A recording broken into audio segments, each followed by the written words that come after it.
Hello दोस्तों, welcome to my new video.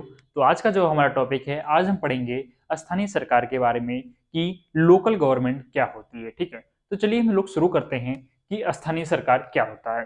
तो बात करें स्थानीय सरकार की, तो स्थानीय सरकार दो प्रकार की होती है। स्थानीय सरकार दो प्रकार का होता है। पहली जो होती है कि ग्रामीण ग्रामीण स्थानीय सरकार,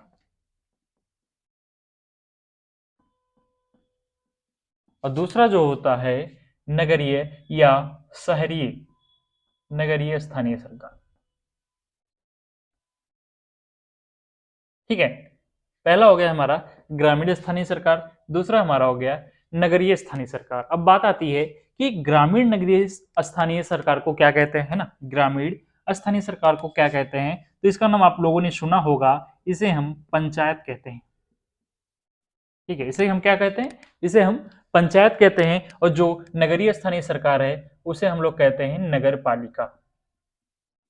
दोनों नाम से आप परिचित होंगे अच्छी तरह से, है ना, क्योंकि आप लोग के आसपास है, देखा होगा आपने कि ग्रामीण स्थानीय, ठीक है, जो ग्रामीण स्थानीय सरकार है उसे हम लोग क्या कहते हैं, उसे हम पंचायत कहते हैं, उसे हम पंचायत के नाम से जानते हैं। और जो नगरीय स्थानीय सरकार है उसे हम नगर पालिका कहते हैं, या हम लोग नाम सुनोगे म्युनिसिपालिटी। ठीक है, उसे म्युनिसिपालिटी कहते हैं। तो जो पंचायत हो गई, हमारी जो ग्रामीण स्थानीय सरकार है, ये संविधान में हमारे पार्ट पार्ट 9 में इसके बारे में बताया गया है ना, भाग 9 में है। और बात करें तो 11वीं अनुसूची में है।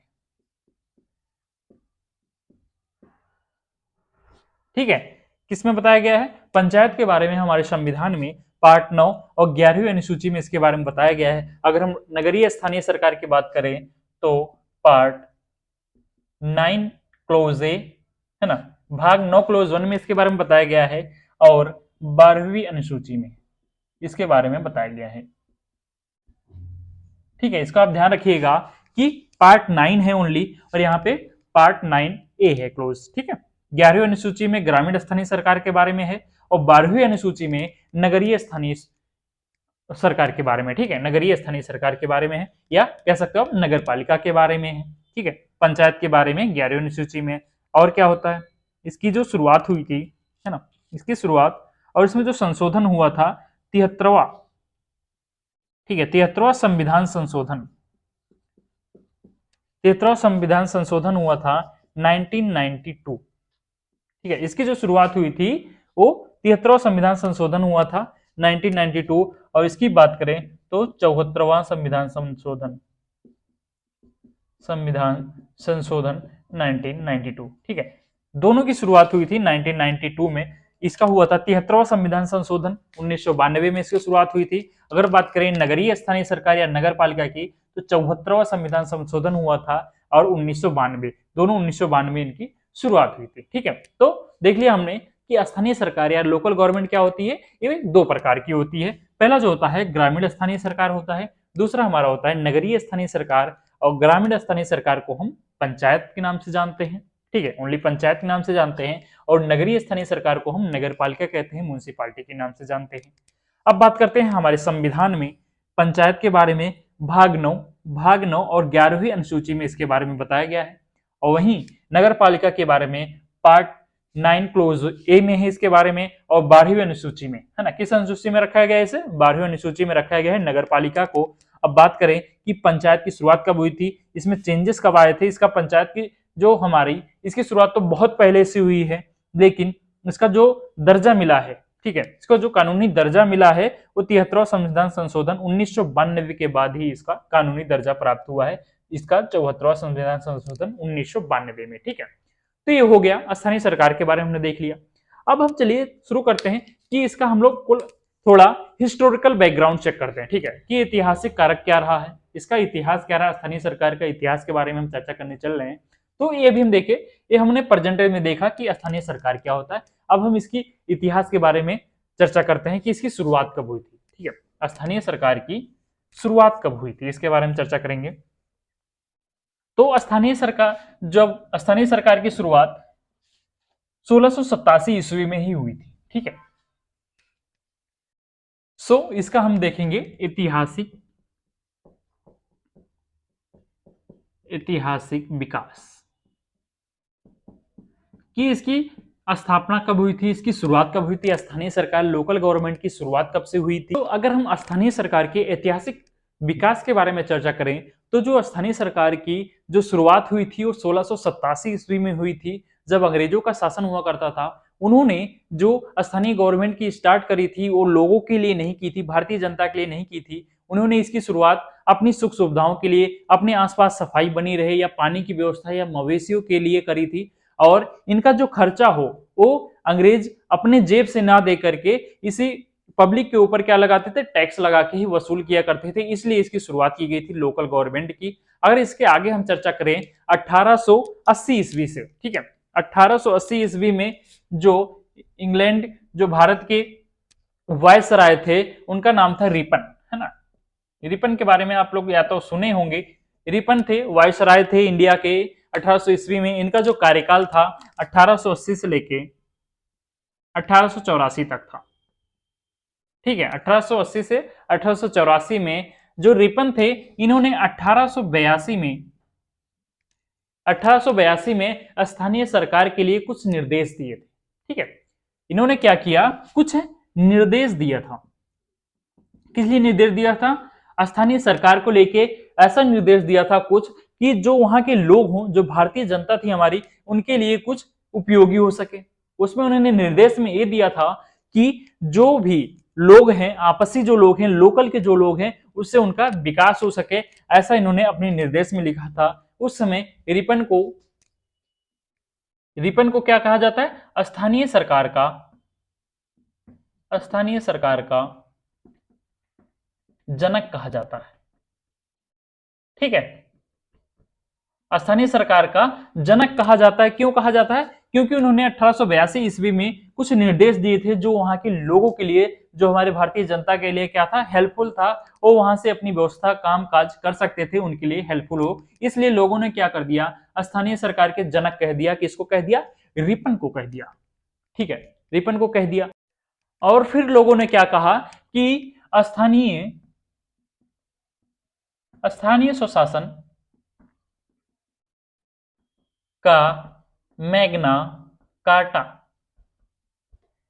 ठीक है। और क्या कह दिया कि स्थानीय स्वशासन का मैग्ना कार्टा दे दिया हो, है ना। जो लोग थे उन्होंने क्या नाम दिया कि रिपन ने क्या कर दिया, लोगों को स्थानीय स्वशासन का मैग्ना कार्टा दे दिया। मैग्ना कार्टा का मतलब क्या हो गया कि अधिकारों का दस्तावेज, ठीक है। मैग्ना कार्टा का क्या अर्थ हो गया, अधिकारों का दस्तावेज। अधिकारों के दस्तावेज को क्या कहते हैं, मैग्ना कार्टा कहते हैं। तो उस समय के लोगों ने क्या कह दिया, रिपन को क्या कह दिया कि रिपन ने स्थानीय स्वशासन का मैग्ना कार्टा दे दिया लोगों को, है ना, कि अधिकारों का दस्तावेज दे दिया कि अब लोग को अधिकार मिल गए। उनके निर्देश में था कि लोगों को अधिकार मिल गए हैं कि वो अपना हेल्प उनसे, जो ये स्थानीय सरकार की हेल्प कौन मिलेगा, किसको मिलेगा, भारतीय जनता को मिलेगा, ठीक है। ये तो 1880 से इनका क्या था, कार्यकाल बहुत छोटा था। इन्होंने तो निर्देश बना दिए, लेकिन इनका जो कार्यकाल था 1882 में बनाया और 2 साल का कार्यकाल और चला। तब इनका ये सही तरह से लागू नहीं हो पाया, है ना, अच्छी तरह से लागू नहीं कर पाए। जो उन्होंने निर्देश दिए थे, रिपन ने जो निर्देश दिए थे, वो अच्छी तरह से लागू नहीं हो पाए। इसके बाद जो वायसराय आए या फिर जो वहां का नौकरशाह था, अंग्रेजों का जो नौकरशाह था, उन्हें ये बिल्कुल पसंद नहीं था कि वहां के जो लोग हैं, जो पीपल है, उनका कोई भी फायदा हो। वो तो बस टैक्स लेना चाहते थे, उनका कोई फायदा कराना नहीं चाहते थे। और वो ये भी जानते थे कि जो इन्होंने निर्देश दिए हैं, इससे क्या होगा, लोगों के अंदर स्वतंत्रता का जागरूक उत्पन्न होगा, है ना, और लोग समझने लगेंगे। और अगर वो अपनी स्वतंत्रता को समझने लग गए तो अंग्रेजों के लिए अच्छा नहीं होगा। तो जो आगे आने वाले वायसराय थे, उन्होंने क्या किया, इसे लागू नहीं किया, इसे पूरी तरह से इन्होंने समाप्त कर दिया, ठीक है। लेकिन ये ऐतिहासिक कारण बहुत बड़ा है। रिपन ने शुरुआत करी थी, है ना, कुछ निर्देश दिए थे, इसलिए इनको क्या कहा गया, स्थानीय सरकार का जनक कहा गया। अगर आपको प्री में पूछा जाए कि, है ना, स्थानीय सरकार का जनक किसे कहा जाता है, तो आप रिपन याद रखिएगा नाम, ठीक है। रिपन कहा गया था और कब किया था, 1882 ईस्वी में किया था, तो इसे आप ध्यान रखिएगा, ठीक है। और ये नाम याद रखिएगा, मैग्ना कार्टा, ठीक है। ऐसा लोगों ने नाम दिया था कि स्थानीय स्वशासन का मैग्ना कार्टा दे दिया हो रिपन ने। तो मैग्ना कार्टा का अर्थ क्या होता है, अधिकारों का दस्तावेज, ठीक है। यहां तक तो हमने देख लिया, ये यहां पे समाप्त हो गया। फिर हम आगे चलते हैं, आगे चलें और बात करें 1919 ईस्वी, आगे आता है 1919 ईस्वी का अधिवेशन। ठीक है, इसमें देखते हैं 1919 ईस्वी में क्या हुआ। 1900 ईस्वी में क्या हुआ, लोग थोड़ा आजादी की तरफ बढ़ने लग गए थे। यहाँ पे गांधी जी की एंट्री हो चुकी थी अब। तो अंग्रेजों को क्या लगा, अंग्रेज सरकारों को क्या लगा कि अब कुछ अधिकार क्या हो, भारतीयों को दे देना चाहिए। अगर हमको लंबा टिकना है, यहाँ पे लंबे सरकार चलानी हो, तो क्या करना पड़ेगा, हमें कुछ अधिकार अब भारतीयों को देना पड़ेगा। तो उन्होंने क्या किया, स्थानीय सरकार की क्या की उन्होंने, स्थानीय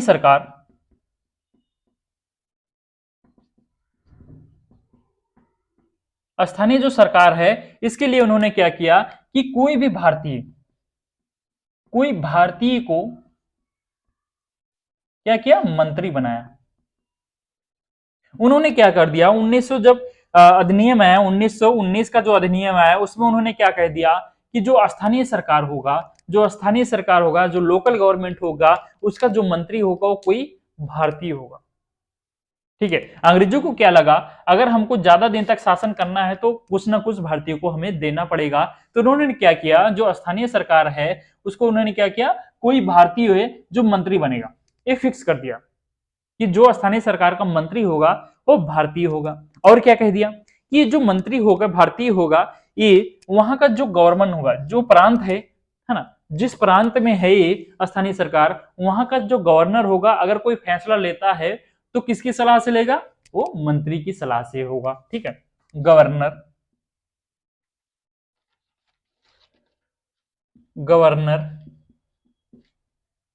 चलिए ऊपर में लिख देता हूं, यहां पे क्या देखा, क्या कह दिया गया कि जो स्थानीय सरकार है उसका जो मंत्री बनेगा वो कोई भारतीय ही बनेगा। ठीक है, ऐसा 1919 के अधिनियम में उन्होंने पारित कर दिया कि जो मंत्री होगा वो कौन होगा, भारतीय होगा। तो प्रांत का जो गवर्नर होगा, ठीक है, प्रांत का गवर्नर किसकी सलाह पे कार्य करेगा, तो मंत्री के सलाह पर कार्य करेगा। ठीक है, ऐसा कह दिया गया कि जो मंत्री है ना, जो कोई भारतीय है, जो मंत्री है ना, मंत्री है स्थानीय सरकार का, जो मंत्री है जो भारतीय है, उसका क्या होगा, जो प्रांत का गवर्नर होगा, प्रांत का जो है गवर्नर है, वो मंत्री की सलाह से कार्य करेगा। और जो कार्य होगा वो प्रांत की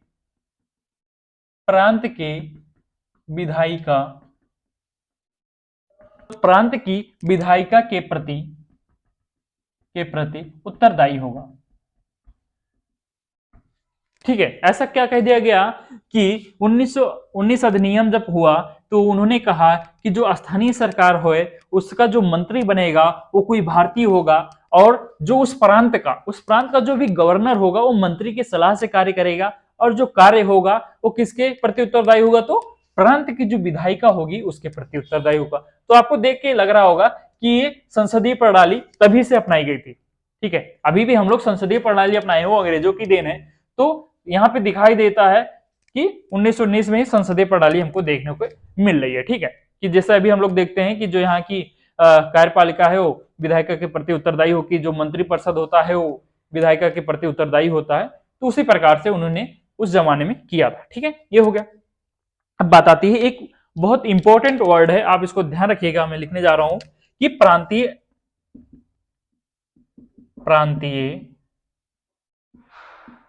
हस्तांतरित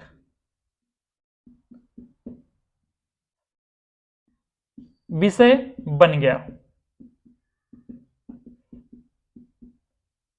ठीक है, एक मिनट, बना दिया गया, बन नहीं गया, बना दिया गया। जो स्थानीय सरकार था उसे क्या बना दिया गया, प्रांतीय हस्तांतरित विषय बना दिया गया। ये वर्ड का मतलब क्या हो गया, प्रांतीय हस्तांतरित का मतलब क्या हो गया, यही जो हमने बताया।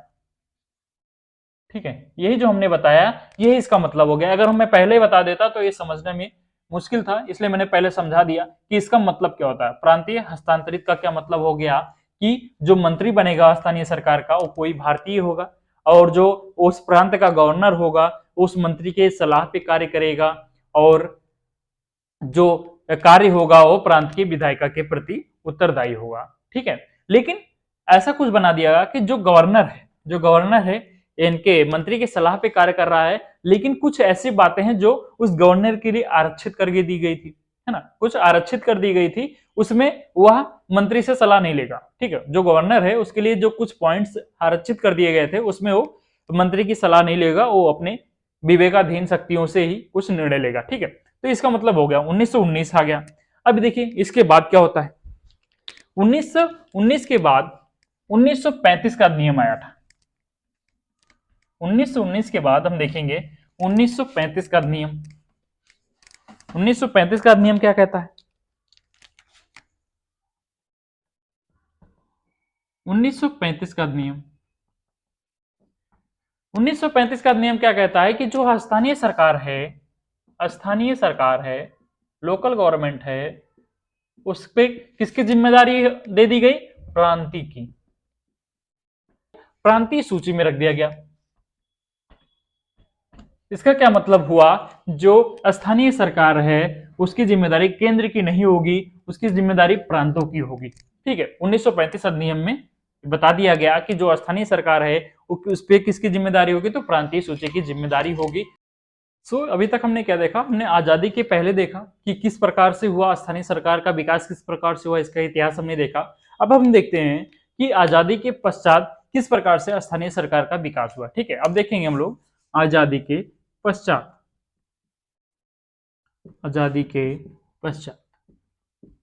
तो आजादी के पश्चात ज्यादा कुछ चेंजेस एकदम नहीं हुए हैं, एज इट इज रख दिया गया है कि जो स्थानीय सरकार है वो क्या कर दी गई, राज्य की सूची में रख दी गई। बस क्या चेंज हो गया कि जो प्रांत है उसका नाम चेंज करके राज्य रख दिया गया, और कोई भी चेंजेस नहीं हुए कि इस पे जो स्थानीय सरकार का जो दायित्व है वो केंद्र ने नहीं लिया और राज्य को सौंप दिया। ठीक है, सिंपल सा वही, वहां पे प्रांतीय था, यहाँ पे राज्य की सूची में डाल दिया गया। ठीक है, और स्थानीय सरकार के बारे में आर्टिकल 40 में भी बताया गया है। क्यों बताया गया? आर्टिकल 40 में गांधी जी की इच्छा थी कि जो स्थानीय सरकार है इसको संविधान में रखा जाए, है ना, इसे संविधान में रखा जाए जिससे गांव का विकास हो सके। लेकिन जब डॉक्टर भीम अम्बेडकर जी संविधान लिख रहे थे, लेकिन उनको ये पसंद नहीं था कि इसको हम संविधान में रखें, लेकिन उन्होंने सोचा गांधी जी का इच्छा है, उस समय तक गांधी जी जीवित नहीं थे, तो उन्हें लगा कि गांधी जी की जब इच्छा है तो रख लिया जाए, तो उन्होंने आर्टिकल 40 में रख लिया। लेकिन इसको इस प्रकार से रखा कि इसको मानना जरूरी नहीं है ना, किसी भी सरकार के लिए, किसी भी राज्य के लिए इसको मानना जरूरी नहीं है कि आर्टिकल 40 के तहत इसको मानना जरूरी नहीं है। ठीक है, आजादी के पश्चात भी ज्यादा कुछ चेंजेस नहीं हुए जो देखने को मिला, और स्थानीय सरकार के बारे में आर्टिकल 40 में भी बताया गया है।